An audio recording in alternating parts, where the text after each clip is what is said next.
আমার বয়ফ্রেন্ড আমারে ফোন দিয়া মনের দুঃখের কথা শেয়ার করতেছে, তার চুল পইরা যাইতেছে। আচ্ছা ভালো কথা, তো চুল পড়তেছে, চুল তো পড়বেই, বয়স হইতেছে তোর চুল পড়ার। তোরে যে আমি কইলাম যে বিয়া কইরা ফেলি, চল, বয়স আমাদের, ওই বয়স হয়েছে বিয়া করার।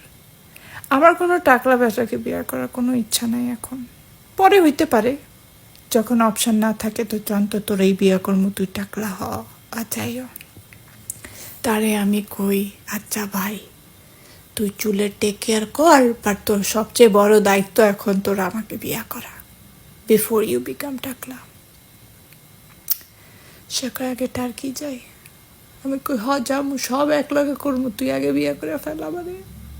আমার বয়স হয়ে গেছে, এইদিকে আমার মায়ে চিল্লায়, এত তো বুঝে না, এত তো ফিলিপিনো, হ্যার মায়ে তো বকে না, হ্যাঁ রে আমার মতন দিয়ে বকায় বইকা বইকা আমার যে আর কি কর। এখন আমার এই বয়ফ্রেন্ডকে আমি কিভাবে বোঝাই যে তোর টাকলা হওয়ার প্রবলেম, তুই টাকলা হওয়া নিয়ে যেহেতু তোর কষ্টে আসোস, তুই আগে এক কাজ কর, যেহেতু তোর মাথায় এখনো চুল আছে, আমারে বিয়া কর। হিক্কা বুঝে না কথাটা। দেখেন এখন বিয়েতে এখন আমরা দুজন জামাই বউ যদি টাকলা হয়ে শো আপ করি, মানুষ তো হেসে হেসেই বিয়ের টাকা উসুল হয়ে যাবে তাদের, বুঝছেন? আমি যোগ হইতে চাই না, আমারও চুল পড়া শুরু করছে, হ্যাঁ আরও চুল পড়া শুরু করছে, তো এখন ভালো টাইম না যে আমাদের বিয়ে করে ফেলার? না, কেমনে বুঝায়?